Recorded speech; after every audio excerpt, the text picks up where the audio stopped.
टखने दूर होते हैं लेकिन घुटने के मुकाबले में, लेकिन जो एक्यूरेट रीडिंग जो आती हैं वो टखने एंकल्स पर लगाने से आती हैं इलेक्ट्रोड्स को, क्योंकि स्टैंडर्ड प्रैक्टिस है और यहाँ से सिग्नल ज़्यादा क्लियरली विजिबल होते हैं।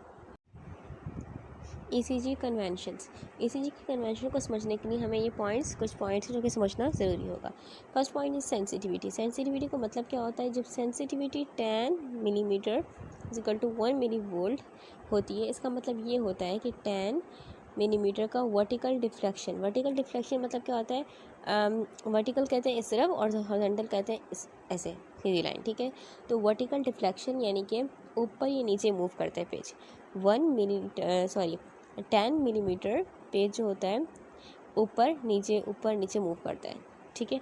अच्छा, 1 मिली वोल्ट के बराबर होता है। 10 मिलीमीटर किसके बराबर होता है? 10 मिलीमीटर बराबर होता है 1 मिली वोल्ट के बराबर होता है। अब यानी अगर ECG ग्राफ में कोई पॉइंट 10 मिलीमीटर ऊपर नीचे जाता है तो इसका मतलब ये होता है कि 1 मिली वोल्ट के बराबर, यानी कि 1 मिली वोल्ट के बराबर होता है। नेक्स्ट है हमारे पास पेपर स्पीड यानी कि पेपर की अब कितनी स्पीड है, पेपर किस स्पीड से मूव कर रहा है। पेपर जो स्पीड होती है वो होती है 25 मिलीमीटर पर सेकेंड।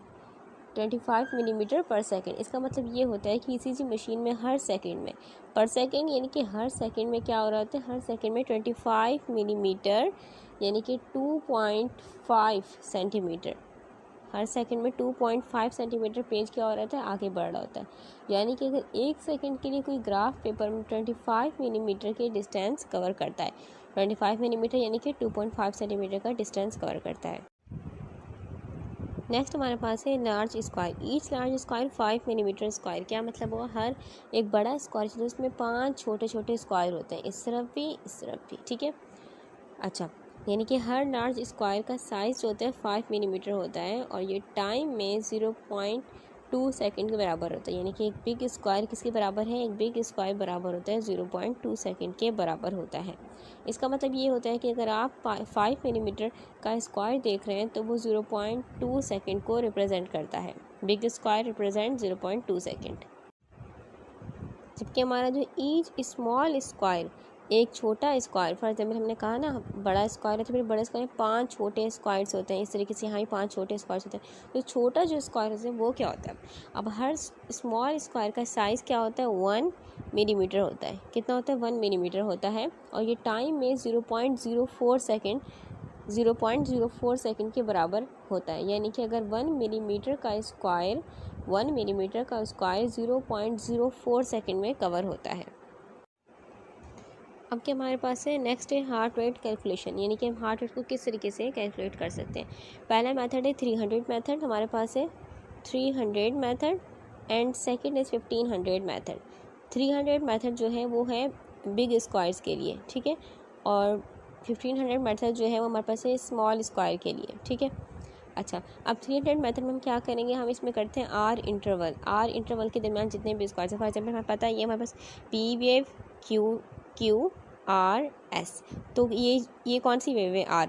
तो इस तरीके से आगे चलेंगे, दोबारा हमारे पास इस तरीके से आएगा, तो इन दोनों के दरमियान हम बिग स्क्वायर्स यानी कि बिग बॉक्सेस उनको काउंट करेंगे। दोबारा यहाँ पर बिग बॉक्सेस को काउंट करेंगे। बिग बॉक्सेस फॉर एग्जांपल यहाँ 3 बॉक्सेस, तो हम इस तरीके से बिग बॉक्सेस को काउंट करते हैं। अब जितने बिग बॉक्सेस होते हैं फिर उनको क्या करते हैं? यानी कि उनको काउंट करते हैं, फिर हम 300 को उस नंबर से डिवाइड करते हैं। फार्मूला यानी कि फॉर एग्जाम्पल हार्ट रेट हमारा है, हार्ट रेट मतलब क्या? बीट्स पर मिनट।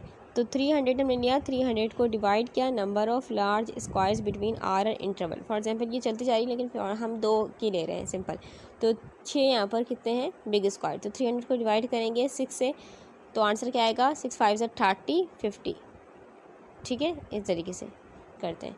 अब नेक्स्ट हमारे पास क्या है? हमारे पास है 1500 का मेथड। 1500 का मेथड किसके लिए होगा? स्मॉल स्क्वायर्स के लिए, यानी कि जो छोटे छोटे स्क्वायर्स हैं बिग स्क्वायर में। हम उसके लिए हम किस तरीके से हम मेजर कर सकते हैं, बता सकते हैं कि हमारा हार्ट रेट क्या है। तो हम क्या करेंगे? दोबारा आर इंटरवल, फॉर एग्जांपल हमारा यही दोबारा चीज़ आर इंटरवल, तो इनके दरम्यान हम छोटे छोटे बॉक्सेस को काउंट करेंगे। उनको काउंट करके फिर 1500 से क्या करेंगे? 1500 को उस नंबर से डिवाइड कर देंगे। जैसे कि फॉर एग्जांपल 1500 ऊपर लिखा, नीचे लिखा हमने सिंपल। हमारे पास फॉर एग्जांपल यहाँ 10 थे, यहाँ 10 छोटे बॉक्सेस थे, तो हमने 10 से डिवाइड कर दिया। ठीक है, इस तरीके से हम डिवाइड कर देंगे। अब वो मेथड भी सही है, ये मेथड भी सही है, दोनों मेथड सही हैं, हम किसी मेथड से कर सकते हैं। लेकिन फ़र्क क्या है, 300 के लिए हमने क्या करना है, 300 को डिवाइड करना है बिग स्क्वायर से और 1500 को डिवाइड करना है स्मॉल स्क्वायर से। This is the difference. अच्छा, अब ये क्या हमारे पास है, हम ये जो हार्ट रेट हमने सीखा, अभी हार्ट रेट हम कौन सी लीड में देखेंगे, ठीक है। ये क्या है, लीड 1, लीड 2, लीड 3। तो बेसिकली हम देखते हैं जो लास्ट लीड होती है ना, यहाँ जो लास्ट में, तो लीड 2 हम यहाँ पर देखेंगे अपना हार्ट रेट, यानी कि ECG में हम हार्ट रेट को देखने के लिए कॉमनली लीड 2 यूज़ करते हैं। लीड 2 का सिग्नल जो होता है यूजुअली सबसे क्लियर होता है और आर वेव आसानी से आइडेंटिफाई हो सकती है। यहाँ पर हमें आर वेव दिख रही है, तो हमें बिग स्क्वायर मेथड वाला भी यूज़ कर सकते हैं, स्मॉल स्क्वायर मेथड वाला। बिग स्क्वायर क्लियरली विजिबल है तो हम वो देख लेते हैं। फॉर एग्जांपल 1 2 3 4 5 6 7 7 है पूरी, मतलब ये जो नॉर्मल रिदम है, यानी कि सबके 7 7 है, हमें दिख रहा है, बराबर है, काउंट करने की भी ज़रूरत नहीं है, ठीक है। इस तरीके से हम आइडेंटिफाई करते हैं, फिर हम 300 से डिवाइड कर देंगे उन 7 को, हमारा आंसर आ जाएगा। अच्छा, अब ECG में क्या होता है कि लीड 2 में हमें सबसे ज़्यादा क्लियर सिग्नल मिलते हैं, ठीक है, और आर में आसानी से आइडेंटिफाई हो सकती हैं और जो हार्ट रेट को कैलकुलेशन करने के लिए ज़रूरी होती है। अब heart rate calculation in lead 2, पहले हम क्या करेंगे, आर वेव को पहचानेंगे, फिर लीड 2 में हम कॉन्सिक्यूटिव आर वेव को ढूंढेंगे, यानी कि एक के बाद एक आर वेव हमें दिख रही है, एक के बाद एक आर वेव हमें दिख रही है, हम उसको देख लिया हमने। अब हम काउंट स्क्वायर्स करेंगे, इन स्क्वायर्स को काउंट करेंगे, फिर हम क्या करेंगे, आर वेव के दरमियान जो लार्ज या फिर स्मॉल स्क्वायर जो भी मेथड आप फॉलो करना चाह रहे हैं उनको काउंट करेंगे, फिर हम उसे डिवाइड कर देंगे, सिंपल। इस स्ट्रिप को हम रिदम स्ट्रिप भी बोलते हैं, क्या बोलते हैं, रिदम स्ट्रिप भी बोलते हैं। अब नीचे वाली जो स्ट्रिप रिदम स्ट्रिप होती है उसे भी हम हार्ट रेट को देखा जा सकता है, ठीक है। इसको हम लीड 2 लिखा है यहाँ पर, लेकिन हम इसको रिदम स्ट्रिप भी बोलते हैं, ठीक है। अब रिदम स्ट्रिप कॉमनली लीड 2 होती है और ये 10 सेकेंड लॉन्ग, यानी कि 10 सेकेंड की तकरीबन लंबी होती है, 10 सेकेंड तक की, जो पूरी ECG ट्रेसिंग की नीचे होती है, प्रिंट होती है, ठीक है। रिदम स्ट्रिप यूज़ करना आसान होता है क्योंकि ये कंटिन्यूस और लॉन्ग रिकॉर्डिंग होती है इसमें। अब रिदम स्ट्रिप में वही हम मेथड फॉलो करेंगे। पहले हम क्या करेंगे, पहले हम एक के बाद एक आर को ढूंढेंगे, ठीक है।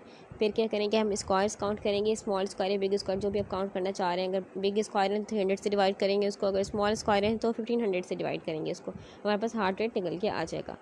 अगर फिर हमारे पास क्या होता है 10 सेकेंड मेथड, एक मेथड हमारे पास 1500 रिदम स्ट्रिप में, 1500 300 एंड थर्ड मेथड हमारे पास है 10 सेकेंड मेथड। 10 सेकेंड मेथड मतलब क्या हुआ, क्योंकि ये जो स्ट्रिप है बेसिकली हमारे पास ये 10 सेकेंड में होती है, यानी कि 10 सेकेंड लंबी होती है। अब रिदम स्ट्रिप 10 सेकेंड लॉन्ग होती है, इसलिए आर वेव्स को काउंट करें और 6 से मल्टीप्लाई कर दें। फॉर एग्जांपल अगर 10 सेकेंड है, 10 सेकेंड में 10 आर वेव है। अब इसमें आर वेव कितनी है, हम पूरी आर वेव को काउंट करेंगे। फॉर एग्जांपल हमारे पास ये है, इसमें आर वेव कितनी है, 1 2 3 4 5 6, तो 10 सेकेंड में 6 आर वेव हैं, ठीक है। तो हम क्या करेंगे, 10 × 6, ये आसान तरीका है उससे, 10 × 6 आंसर आ जाएगा 60, तो 60 हार्ट रेट है हमारा। वैसे आसान तरीका, हमने क्या किया, हमारी रिदम स्ट्रिप 10 सेकेंड की, तो हमें 10 से मल्टीप्लाई कर देंगे उन आर वेव को, ठीक है।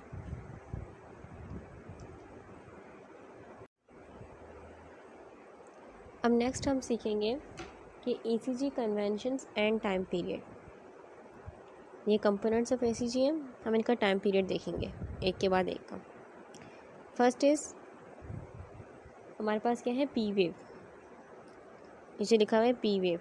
अब पी वेव जो होती है ये क्या हमें बता रही होती है, एट्रियल डीपोलराइजेशन, यानी कि एट्रियल कॉन्ट्रैक्शन, एट्रियल डीपोलराइजेशन बता रही होती है। इसकी नॉर्मल ड्यूरेशन जो होती है, हम यहाँ लिख लेते हैं, पी वेव बता रही होती है हमें, ये रहा लिखा हुआ है एट्रियल डीपोलराइजेशन, ठीक है। और इसकी जो नॉर्मल होती है ड्यूरेशन 0.08 से लेकर 0.10 सेकेंड तक होती है, ठीक है। यानी कि हम बोल सकते हैं अगर बॉक्सेस के हिसाब से बात करें तो तकरीबन ये बॉक्स बन रहे हैं 2 से, यानी कि 2 छोटे बॉक्सेस या फिर 2.5, यानी कि 2 छोटे बॉक्सेस फिर आगे एक बिल्कुल छोटा सा एरिया, यानी कि 2 छोटे बॉक्सेस या फिर 2.5 छोटे बॉक्सेस, स्मॉल स्क्वायर्स, सिंपल, ठीक है। नेक्स्ट हमारे पास है PR इंटरवल। PR इंटरवल हमें दिख रहा है। अब ये PR इंटरवल इसका क्या है, ये जो पी आर इंटरवल होता है, time interval for on set of atrial depolarisation, यानी कि एट्रियल कॉन्ट्रैक्शन से लेकर वेंट्रिकुलर कॉन्ट्रैक्शन तक का पीरियड। इसकी जो नॉर्मल ड्यूरेशन होती है, यानी कि अगर हम सेकंड्स में बात करें तो तकरीबन हमारे पास होता है 0.12 से लेकर 0.20 सेकेंड तक। ठीक है, 0.12 से लेकर 0.20 सेकेंड तक। ठीक है, अब इसकी जो अगर हम बात करें कि कितने बॉक्सेस हो रहे हैं, तो तकरीबन 3 से लेकर 5 छोटे बॉक्सेस, 3 to 5 स्मॉल बॉक्सेस। ठीक है, अच्छा अगर हमें पी आर इंटरवल बड़ा दिख रहा है, पी आर इंटरवल छोटा है, 3 से 5 छोटे बॉक्सेस होने चाहिए, तो ये 5, 6, 7 हो गए बॉक्सेस फॉर एग्जांपल। तो क्या ये हमें दिखा रहा है, ये बताएगा कि अगर लॉन्गर ड्यूरेशन हो जाएगी, इसका मतलब ये होगा कि कंडक्शन ब्लॉक्स में लंबी होती हैं ये पी आर इंटरवल।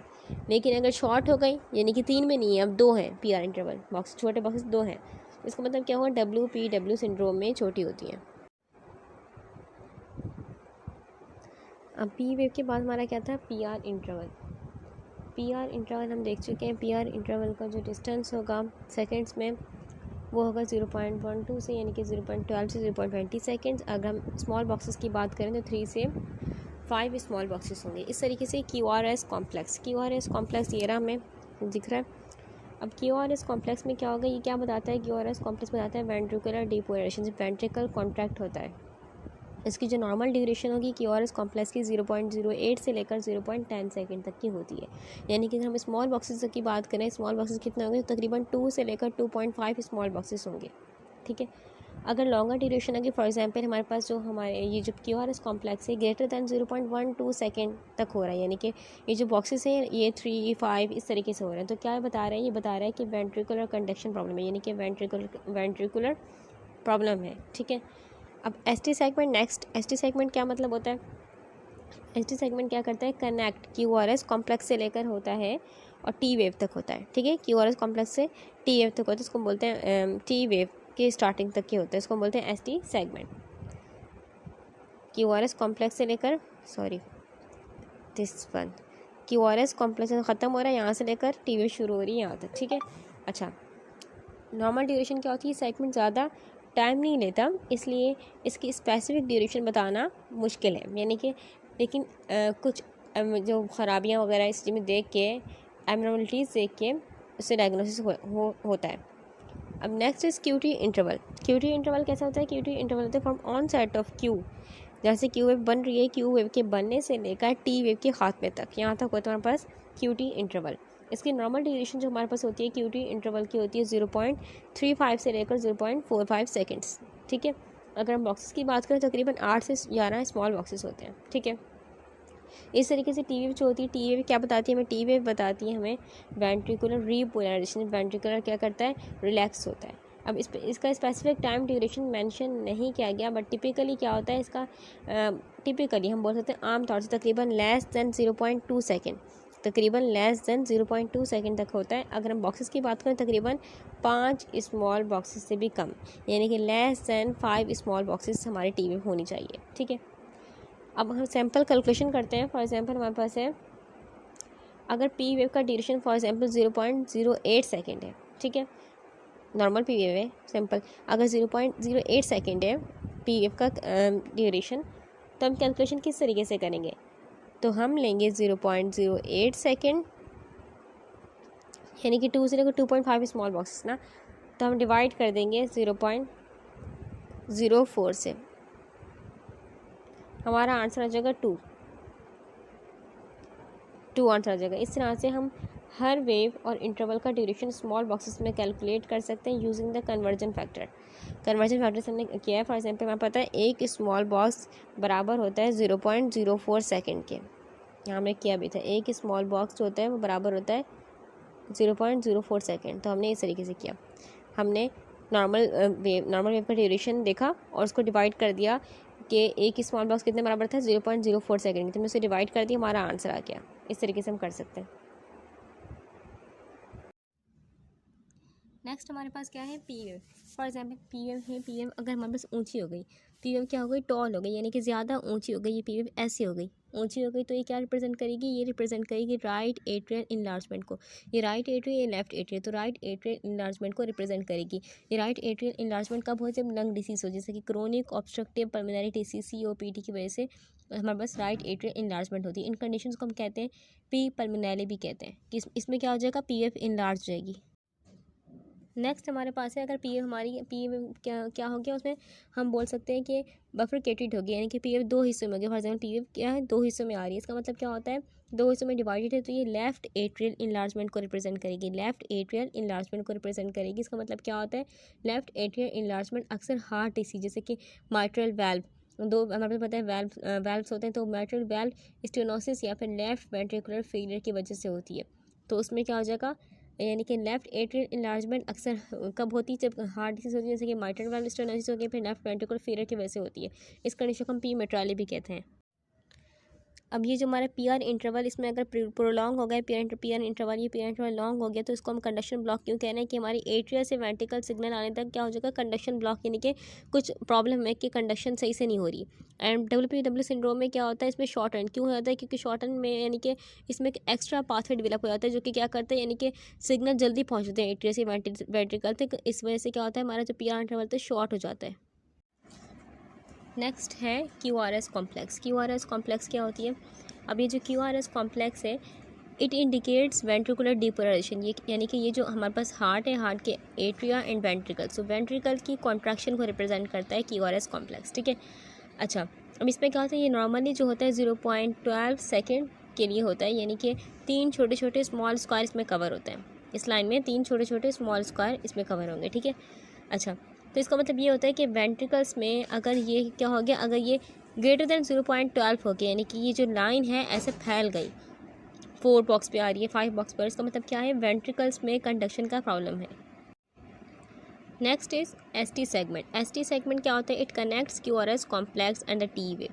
देखिए करिए, ST सेगमेंट जो हमारे पास ये दिख रहा है, ये QRS कॉम्प्लेक्स के ख़त्म होने के बाद T वेव को बेसिकली इन दोनों को मिला रही है, ठीक है। अब ST सेगमेंट QRS कॉम्प्लेक्स और T वेव को क्या करती है, कनेक्ट करती है, जोड़ती है। अगर ST सेगमेंट एलिवेटेड है, यानी कि ऊपर उठा हुआ है, ST सेगमेंट इस तरीके से ऊपर उठ रहा है, इस तरीके से ये उठ गया ऊपर, ठीक है, तो ये उठ रहा है, फॉर एग्जाम्पल यहाँ ये इस तरीके से हो रहा है, इस तरीके से हो गया, उठ रहा है, तो ये क्या रिप्रेजेंट करेगा, तो ये myocardial infarction, it is elevated in ये रहा मायोकार्डियल इन्फ्रक्शन, यानी कि क्या करेगा, हार्ट अटैक को रिप्रेजेंट करेगा मायोकार्डियल इन्फ्रक्शन, या फिर पेरिकार्डाइटिस। पेरिकार्डाइटिस मतलब क्या होता है, पेरिकार्डाइटिस का मतलब होता है हार्ट की इन्फ्लेमेशन, हार्ट में सोजिश है, हार्ट इन्फ्लेमेशन को रिप्रेजेंट करेगा, ठीक है। अगर ST सेगमेंट नीचे है, हमारा जो ST सेगमेंट है क्या है, अब नीचे है, तो नीचे है तो ये क्या रिप्रेजेंट करेगा, तो ये रिप्रेजेंट करेगा बेसिकली, तो ये बेसिकली रिप्रेजेंट करेगा मायोकार्डियल इस्कीमिया। मायोकार्डियल इस्कीमिया का मतलब क्या है, हार्ट को खून जो है वो कम मिल रहा है, या फिर इन्फ्रक्शन या फिर हार्ट अटैक बेसिकली को इंडिकेशन कर सकता है, का इंडिकेशन हो सकता है, सिंपल। अब यहाँ जो हमारे पास लिखा हुआ है कि लेफ्ट वेंट्रिकल एनेरिज्म। एनेरिज्म का मतलब क्या होता है, एनेरिज्म का मतलब होता है बेसिकली कि किसी ब्लड वेसल, ख़ास तौर पर आर्टरी की वॉल, फॉर एग्जाम्पल ये आर्टरी की वॉल का वीक हो जाना, ये वॉल वीक हो गई और फिर उस वीक एरिया का बलून की तरह फूल जाना, गुब्बारे की तरह फूल जाना। इसका मतलब ये होता है कि वेसल की वॉल थिन हो गई है, पतली हो गई और वीक हो जाती हैं, और ब्लड प्रेशर की वजह से क्या होता है, वो एरिया फूल सकता है, क्योंकि कभी कभी ये एनेरिज्म फट सकता है और सिवियर ब्लीडिंग या फिर डैमेज कॉज कर सकता है, ठीक है। लेफ्ट वेंट्रिकल एनेरिज्म का मतलब होता है में ये कंडीशन हार्ट के लेफ्ट वेंट्रिकल वॉल में होती है, लेफ्ट वेंट्रिकल की वॉल फूल जाती है बलून की तरह, ठीक है। लेफ्ट वेंट्रिकल एनेरिज्म से में ST सेगमेंट एलिवेशन की वजह ये होती है कि हार्ट की मसल जो होती है वो डैमेज हो जाती है, हार्ट की मसल क्या हो जाएंगी, डैमेज हो जाएंगी। इस डैमेज की वजह से जो स्कार ज़ख़म बन जाता है वो एबनॉर्मल इलेक्ट्रिकल एक्टिविटी को जनरेट करता है, इस वजह से ECG पर ST सेगमेंट एलिवेट होता नज़र आता है। नेक्स्ट हमारे पास है T वेव। अब T वेव क्या करती है, इट इंडिकेट्स वेंट्रिकुलर रीपोलराइजेशन। ये क्या करती है, बेसिकली वेंट्रिकुलर रीपोलराइजेशन को इंडिकेट करती है, यानी कि रिलैक्सेशन को, वेंट्रिकल्स के रिलैक्स होने को रिप्रेजेंट करती है, वेंट्रिकल्स क्या हो रहे हैं, रिलैक्स होने को रिप्रेजेंट करती है, मतलब कि हार्ट के वेंट्रिकल्स रिलैक्स हो जाते हैं इसमें।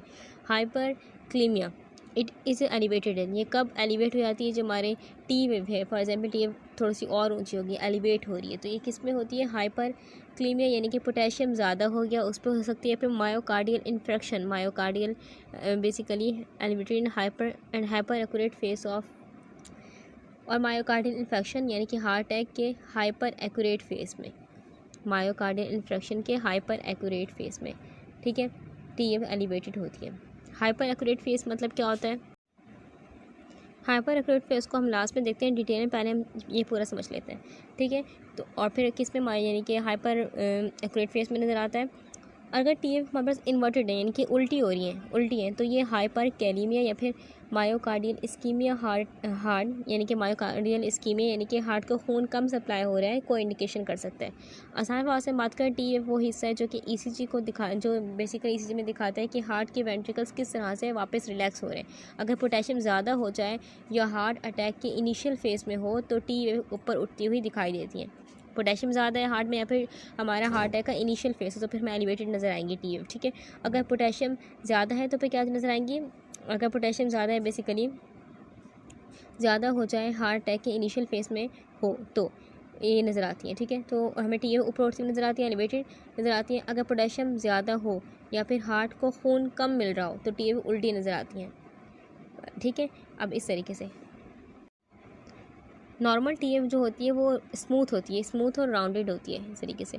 इसकी डायरेक्शन क्यूआरएस कॉम्प्लेक्स के बाद होती है और वो वही पोलैरिटी यानी कि होती है। अगर क्यूआरएस कॉम्प्लेक्स पॉजिटिव है तो ये टीएफ भी पॉजिटिव ही होगी, यानी कि दोनों की पोलैरिटी सेम होती है। टीएफ एलिवेशन यानी कि ऊपर उठ जाएगी, यानी कि पोटेशियम का लेवल ज़्यादा होने की वजह से टीएफ पीक पॉइंटेड हो जाती है और एलिवेटेड हो जाती है, पीक पॉइंटेड हो जाएगी, एलिवेटेड हो जाएगी।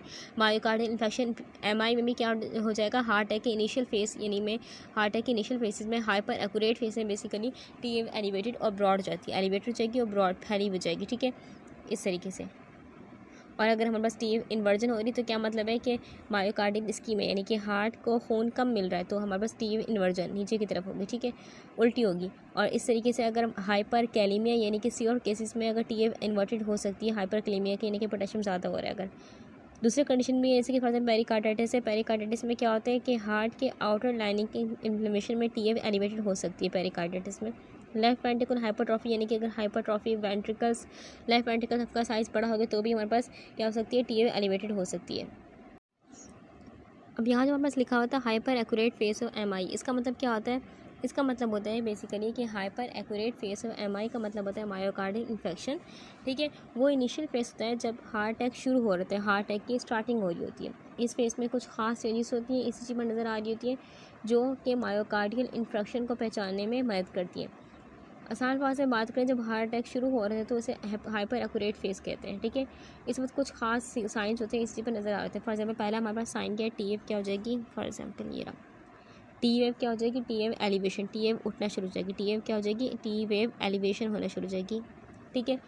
इस फेस में टीएफ एलिवेटेड और पॉइंटेड होना शुरू हो जाएंगी, टीएफ एलिवेटेड और पॉइंटेड इस तरीके से गोलाई नहीं होगी बल्कि पॉइंटेड होना शुरू हो जाएंगी, जो ये दिखा रही होंगी कि हार्ट के मसल्स में डैमेज शुरू हो रहा है। सेकंड क्या नज़र आएगा कि एसटी सेगमेंट एलिवेशन। सेकंड क्या नज़र आएगा हमें? एसटी सेगमेंट एलिवेशन, यानी कि एसटी सेगमेंट भी ऊपर उठते हुए नजर आएंगे। एसटी सेगमेंट ये रही ऊपर उठते हुए नजर आएंगे, ठीक है। तो ये जो इंडिकेट करते हैं कि हार्ट के एक हिस्से को खून नहीं मिल रहा है, ठीक है। थर्ड हमें क्या दिखाएगा? Peak T wave. Peak T wave का मतलब क्या होता है? हाइपर एक्यूरेट फेस में टी वेव क्या होती है? बहुत टॉल होती हैं, बहुत लंबी हो रही होती हैं। ये लंबी नहीं होगी लेकिन उसमें लंबी हो रही होंगी जो कि हार्ट के डैमेज को दिखा रही होंगी हमें।